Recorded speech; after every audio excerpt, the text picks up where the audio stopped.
3, 2, 1!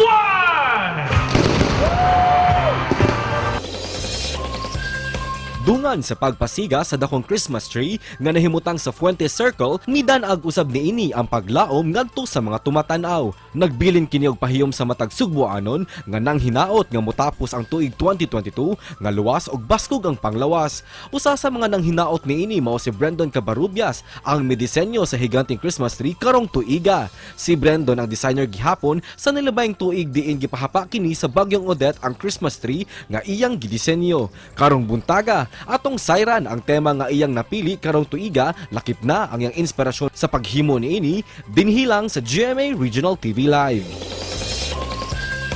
Atong maila-ila karong buntaga makapuso ang nag-design sa higanting Christmas tree diya sa Fuente Osmeña. Unsa inspirasyon niya niini Brendon Cabarubias.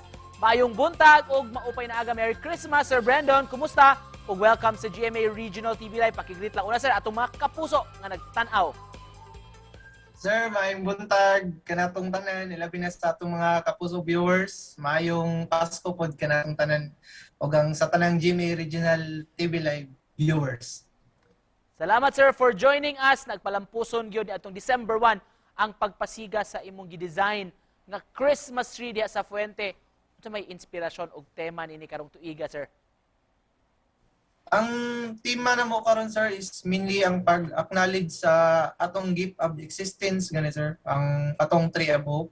Despite sa ato ang naagian nga bagyo last year, mao ni ang naghatag namo nga mga artisan og inspirasyon nga makahatag gyapon og kalipay sa mga mutan-aw sa atong tree of hope diya sa Puente, mapatiguang man or bata.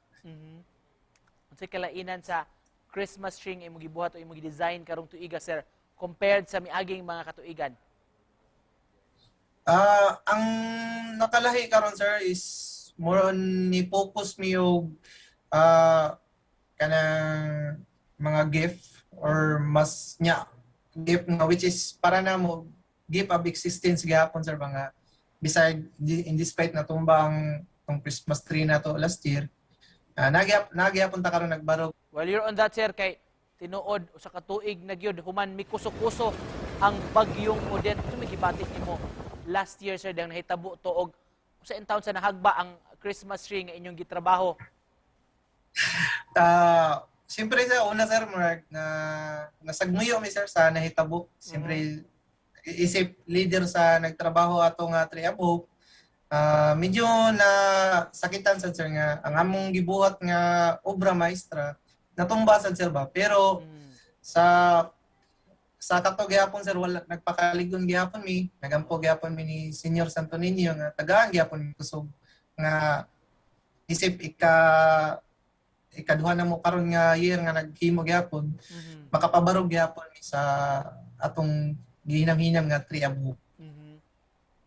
Bisan pa niya itong nahitabo last year, so unsa may murag nakatunan, unsa may realization nimo itong hitabo Ang na-realize na mo sir nga dili kita magpakawala gani gihapon sa paglaom sir. Nga in despite nga natumba ta mintras napatay kusog sir mo barog gihapon ta sa atong kinabuhi gihapon. Ug mao gina ang gisimbolo sir sa Tree of Hope, di ba? Mo nang gitawag og Tree of Hope na mo sir nga bisag maunsa man ang dagan sa atong kinabuhi. Mo barog gihapon ta. This year, Sir Brendon, asa man kaning kuha og kusog inspirasyon aron pabarugon pagbalik kining Christmas tree nga gikahinaman gyud taon sa mga Subuanon? Una sir, ang gikuha og kusog sir ang si Senior Santo Niño sir. Dako kayo kong pasalamat sir ni Santo Niño nga gitagaan gyapon mi kaalam sa pagpabarog ani o sa dakong salamat namo sa mga nagpaluyo aning nga proyekto. Si bation nimo sir makakita ka og mga post sa Facebook sa mga tawo nga nag-selfie, nagpahulagway gyud sa Tree of Hope. Dako kay kong proud sir. Na proud jud maayo sir ba nga sa mga nakita nako sa Facebook, ang among proyekto, ang among obra maestra na adito na barok ila naka-highlight ang mga Tree of Hope nila. Salamat kaayo. And just to close this, Sir Brandon, sa may Christmas message nimo sa atong mga kapuso nga nagtan-aw. Sa tanang kapusong Cebuano nato diha, dili ta magpakawala sa paglaom nga bisag maagian man ta og kuso-kusoon man ta sa bagyo, magpakalimbasog gyapon ta sa atong kinabuhi ug tagaan tag kusog ug di ta magpakawa sa salig ni Santo Niño. Og maayong Pasko mga kapuso. Daghang salamat, sir, for joining us this morning og Merry Christmas kanimo mga kapuso. Salamat. Brandon Salamat, Cabarubias, gikan sa Sambuan. Salamat, sir. Salamat, Amping mo diha. Maayong Pasko, sir. Salamat. Ug mobalik pa mi mga kapuso, tutok lang